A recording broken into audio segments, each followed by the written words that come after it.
우리 하나님 말씀 같이 보겠습니다. 로마서 1장입니다. 로마서 1장.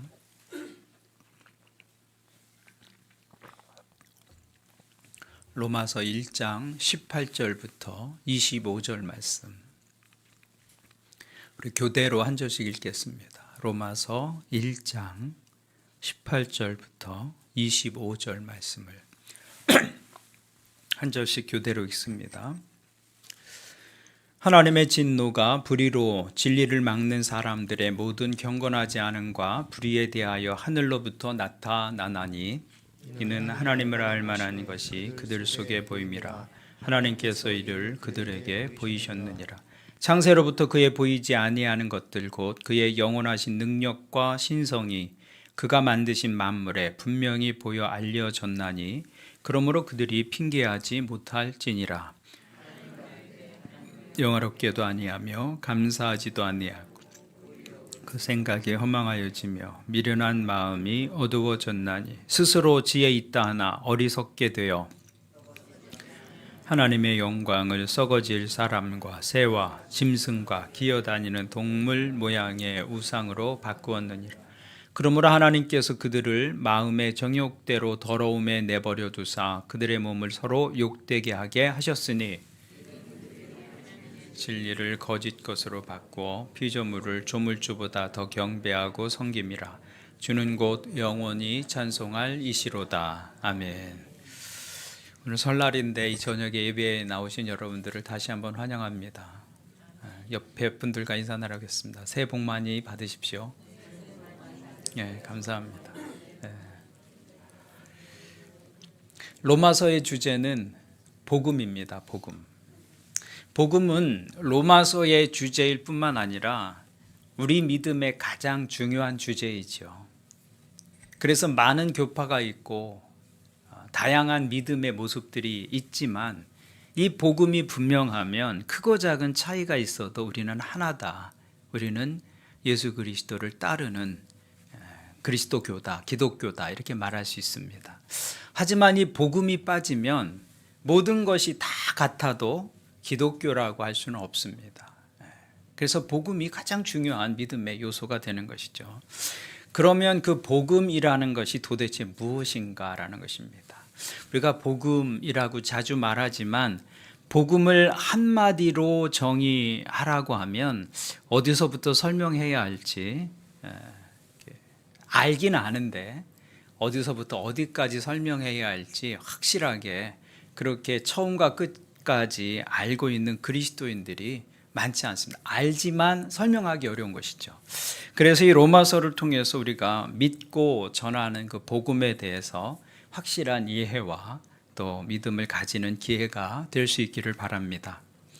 복음이라는 것은 문자 그대로 보면 복복자의 소리 음자잖아요. 그래서 복된 소리 그런 뜻입니다. 좋은 소식, 영어로는 good news라고 하죠.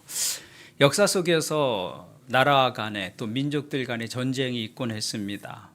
전쟁이 치러지고 있는 나라에서 복음은 뭘까요? 좋은 소식이란 전쟁에서 이겼다는 것이죠. 전쟁에서 이겼다. 이때 군대의 지휘관이 전령을 뽑아서 우리가 이겼다, 전쟁에서 우리가 이겼다는 소식을 본국으로 보내곤 했습니다. 그때 그들이 가지고 오는 소식을 복음이라고 그랬어요. 그게 성경에서 말하는 복음의 뜻입니다. 이사야서는 복음을 들고 산을 넘는 자들의 아름다운 발이요 이렇게 표현하고 있잖아요. 그때 이 복음은 전쟁에서 승리의 소식을 가지고 달리는 사람들을 묘사한 것입니다. 그런데 초대교인들은 예수님께서 행하신 일을 설명하기 위해서 이 단어를 가져다 사용한 것이죠. 우리의 왕 되신 예수님께서 승리하셨다. 복음의 선포가 예수님께서 우리의 왕 되신 예수님께서 승리하셨다는 복음, 그 복음의 선포가 기독교의 시작이 되었습니다. 그래서 복음은 그리스도의 승리의 소식입니다. 승리의 소식. 그러면 그리스도께서 무엇과의 싸움에서 승리했느냐라는 겁니다. 그것은 바로 죄와 그 죄로 인한 죽음 그리고 저주와 심판을 이기시고 주님께서 부활하심으로 우리를 구원하셨다. 그것이 복음의 핵심인 것이죠. 그 복음이 기독교 신앙의 시작이 되었습니다. 그래서 복음은 승리의 소식이고 해방의 소식이고 자유의 소식입니다. 그런데 이것을 뒤집어 보면 복음은 그 복음을 필요로 하는, 그 복음이 필요하게 된 어떤 상황을 전제로 하는 말입니다. 대개는 스스로의 힘으로는 해결할 수 없는 어떤 상황을 전제로 한 것입니다. 그래서 아픈 사람에게 복음은 무엇입니까? 나을 수 있다는 것입니다. 치유의 방법이 있다. 그게 복음이죠. 갇힌 자들에게 복음은 무엇이 복음입니까? 내가 사면되었다 라고 말하는 게 복음이죠. 빚진 자에게 복음은 무엇이겠습니까? 빚이 탕감되었다. 그것이 복음이죠. 그렇다면 기독교의 복음도 이 복음을 필요로 하는 인간의 비참한 상태를 전제로 하는 말인 것이죠. 그래서 성경은 로마서 1장과 2장에서 복음이 필요했던 인간의 상황, 왜 복음이 필요하게 되었는지 그 인간의 상태에 대해서 말씀하고 있습니다. 18절을 보십시오. 성경은 복음이 필요한 인간의 상태에 대해서 이렇게 말씀합니다. 한번 같이 읽겠습니다. 시작. 하나님의 진노가 경건하지 않음과 불의에 대하여 하늘로부터 나타나나니. 이 말씀이 무엇을 말씀하고 있어요? 인간은 하나님의 진노 아래 있다는 거예요. 하나님의 진노가 있다는 거예요. 하나님의 진노가 불의로 진리를 막는 사람들의 모든 경건하지 않음과 불의에 대해서 하늘로부터 나타난다. 하나님 보시기에 인간은 불의한 존재고 불경건한 존재입니다. 그 불경건하고 불의한 인간을 향한 하나님의 진노가 있다는 것입니다. 그것이 인간의 피할 수 없는 운명입니다. 그리고 바로 그것이 우리에게 복음이 필요한 상황이다라는 것이죠. 성경은 인간에게 하나님의 진노가 임하게 된 그 불경건함과 불의함의 원인에 대해서 이렇게 말씀하고 있습니다. 28절을 보시면 또한 그들이 마음에 하나님 두기를 싫어하며 하나님께서 그들을 그 상실한 마음대로 내버려 두사 합당하지 못한 일을 하게 하셨으니. 사람들이 자기 마음에 하나님 두기를 어떻게 했다고요? 싫어했다는 거예요. 그래서 인간이 하나님 없는 삶을 선택했다는 것입니다. 그것이 선악과를 따먹은 에덴 동산에서의 선악과의 사건입니다. 하나님을 내 삶의 중심에서 내보내고 그리고 스스로 삶의 주인이 되어서 살기 시작한 것이죠. 그러니까 그때부터는 거칠 것이 없습니다.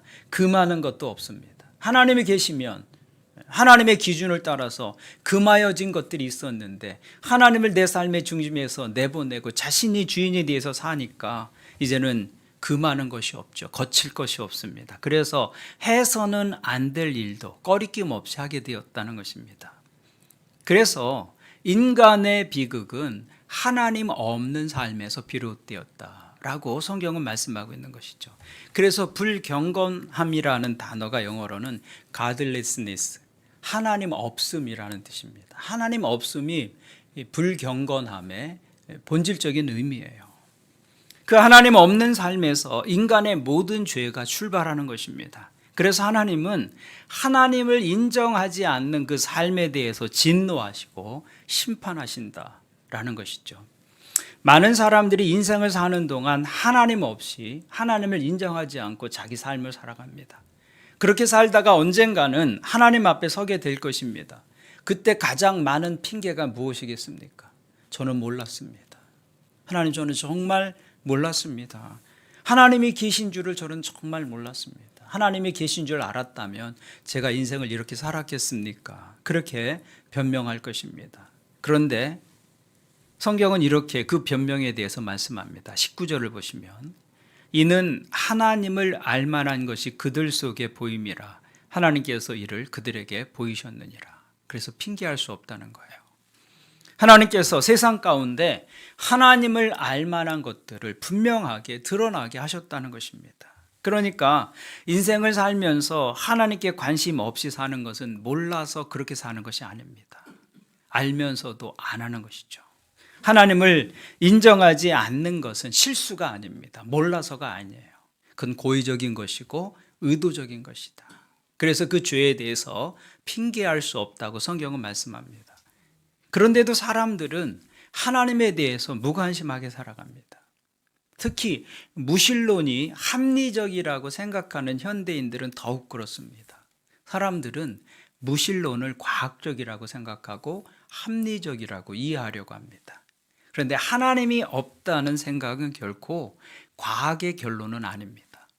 과학은 신에 대해서 이렇다 저렇다 말할 수 없습니다. 왜냐하면 하나님은 과학의 탐구 대상이 아니기 때문입니다. 과학은 보이는 세상을 탐구하고 연구하는 학문이지 보이지 않는 세상은 관심도 없고 연구의 대상도 될 수 없습니다. 그래서 과학으로 말하면 신이 있다 없다 말할 수 없어요. 그건 모른다예요. 과학은 정직하게 그것은 알 수 없다, 우리는 모른다 이렇게 말하는 것이 정직한 것이죠. 그러니까 무신론이 과학적인 결론이라는 것은 사실이 아닙니다. 그 무신론은 유신론과 마찬가지로 하나님에 대한 하나의 강력한 어떤 견해입니다. 무신론은 신이 존재한다고 믿는 유신론과 동일한 크기의 또 다른 믿음인 거예요. 그건 과학적이거나 합리적이라고 말할 수 없는 것이죠. 그런데 성경은 그런 영적 태도에 하나님의 진노가 있다고 말씀하고 있는 것입니다. 왜냐하면 하나님께서 사람들로 하여금 자신을 알 수 있도록 환히 드러내 보이셨기 때문이라는 것입니다. 그래서 20절 말씀을 보시면 이렇게 말씀합니다. 창세로부터 그의 보이지 아니하는 것들 곧 그의 영원하신 능력과 신성이 그가 만드신 만물에 분명히 보여 알려졌나니 그러므로 그들이 핑계하지 못할지니라.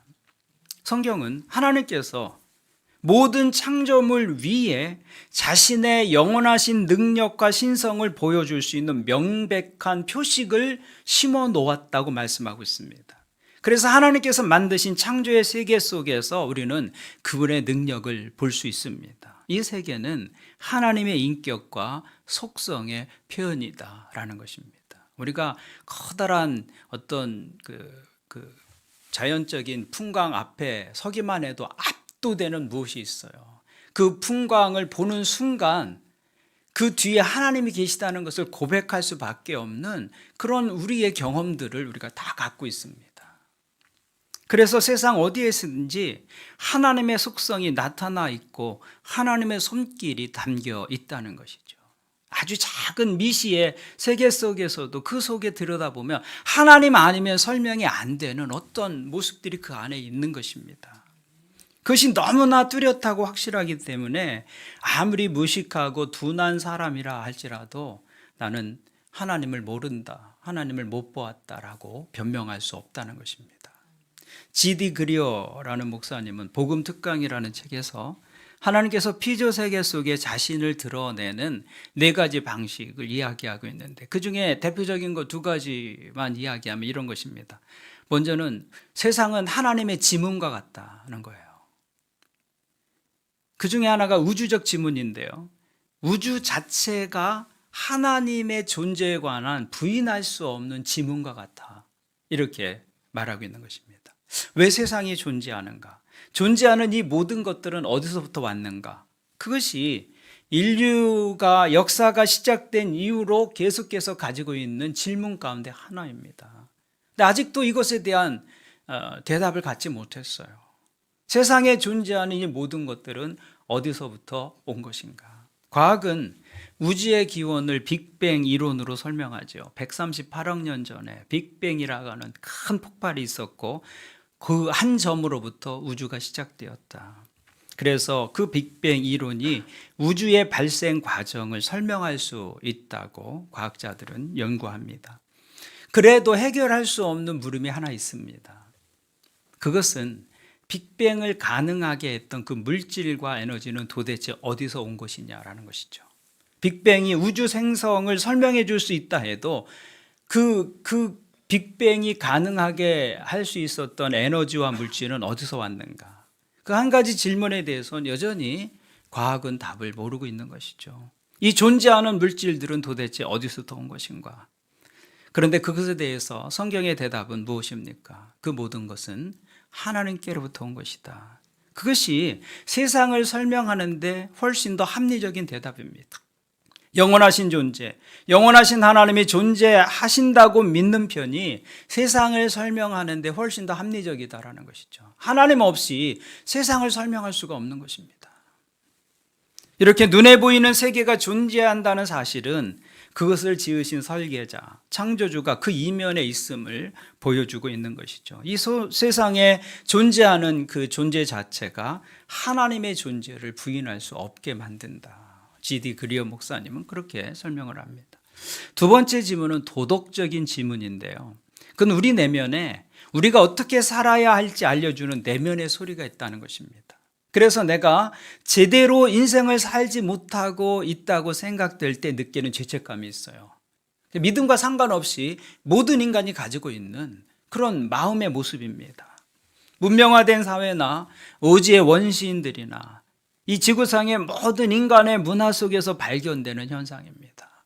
이 현상에 대해서 로마서 2장 15절은 이렇게 설명하고 있죠. 이런 이들은 그 양심이 증거가 되어 그 생각들이 서로 혹은 고발하며 혹은 변명하여 그 마음에 새긴 율법의 행위를 나타내느니라. 인간에게 뭐가 있다는 거예요? 마음에 새겨진 율법이 있다는 겁니다. 양심이라고 하는. 그래서 양심을 따라 살지 못할 때 인간은 수치심을 느끼고 죄책감을 느낍니다. 그렇게 살면 안 되는데라는 내면에 새겨진 율법이 있다는 것입니다. 이것은 인간만이 가지고 있는 독특함입니다. 그리고 바로 이 점이 인간이 하나님의 형상으로 지음받은 특별한 존재라는 것을 보여주고 있는 것이죠. 이 도덕적 개념과 윤리적 개념은 적자 생존이나 약육강식의 메커니즘이 지배하는 진화의 과정만으로는 설명할 수 없는 것입니다. 약육강식, 적자 생존, 그 속에 어떻게 도덕적 개념이 개입할 수가 있겠어요? 힘이 센 자가 이기는 거고, 적자, 그 상황에 적응하는 자가 생존하는 것인데 거기에 윤리적 개념이나 도덕적 개념은 설명될 수 없는 부분이죠. 그래서 이 도덕적 개념이나 죄책감은 모든 인간의 문화에서는 볼 수 있지만 동물의 세계에서는 결코 볼 수 없는 것이죠. 동물의 세계에서는 쥐를 잡아먹고 후회하면서 훌쩍거리는 고양이를 우리가 본 적이 없어요. 다시는 이런 짓 하지 말아야지. 그렇게 하는 고양이는 본 적이 없어요. 그리고 후회하는 사자를 본 적이 없습니다. 그건 하나님께서 인간의 내면에 심겨진 그런 하나님의 소리인 것이죠. 그 이유는 동물의 세계엔 도덕적 판단이나 윤리적 결정이 결코 일어나지 않기 때문에 인간만이 가진 유일한 특징인 것이죠. 인간에게는 동물의 세계에서는 볼 수 없는 도덕적 나침판이 있습니다. 그래서 무엇이 기준인지를 보여주는 도덕적 나침판을 우리가 다 이 안에 다 갖고 있는 것이죠. 그것이 인간의 독특함인데 그것이 어디서부터 왔느냐라는 거예요. 그것이 진화의 과정을 통해서 그것이 만들어질 수 있겠는가. 그것에 대한 성경의 답은 우리의 마음에 그분이 심어 놓으신 하나님의 형상, 그 하나님의 형상으로부터 왔다는 것입니다. 하나님께서 인간의 마음에 새겨 놓으신 그 마음의 율법, 그 양심의 결과라는 것이죠. 그래서 하나님의 존재를 부인할 수 없는 것이다. 그런데 그럼에도 불구하고 사람들은 하나님의 존재에 대해서 무관심합니다. 보이는 것 너머에 보이지 않는 하나님이 계신 것이 분명한데도 하나님을 무시하면서 살아갑니다. 이유는 하나입니다. 내 본능과 내 욕망이 너무 크기 때문이에요. 그래서 내 삶의 자리에서 하나님을 내보내고 자신이 주인에 대해서 살아가는 것이죠. 그래서 다른 것이 보이지 않는 것입니다. 세상에 하나님의 피조물로 하나님의 속성과 보이지 않는 하나님의 신성을 나타내고 있음에도 불구하고 인간이 가진 그 욕구와 본능, 욕망 때문에 그런 것들을 보지 못하고 사는 것입니다. 그런데 그 욕망과 본능을 따라서 질주하던 걸음을 멈추고 돌아서 보면 보이지 않던 것들이 보이기 시작합니다. 관계에 대해서 또 사랑에 대해서 자기 인생에 대해서 보이지 않던 것들을 보게 되는 것이죠. 믿음이 없어도 본능과 그 욕망의 질주를 멈추고 가만히 서서 보면 세상 속에 심어 놓으신 하나님의 속성들, 하나님의 보이지 않는 인격들을 느낄 수 있고 볼 수 있다는 것입니다. 부인할 수 없습니다. 그런데 그렇게 하나님이 계신 것을 볼 수 있는데도 하나님을 인정하지 않으려고 하는 것, 그것이 무신론이죠. 하나님에 대한 의도적이고 고의적인 불신앙의 태도입니다. 인간은 하나님이 없는 세상을 요구하고 하나님 없이 세상을 살려고 합니다. 성경은 그것을 죄라고 부르는 것입니다. 죄. 그 죄에 대해서 하나님의 진노가 있다고 성경은 말씀합니다.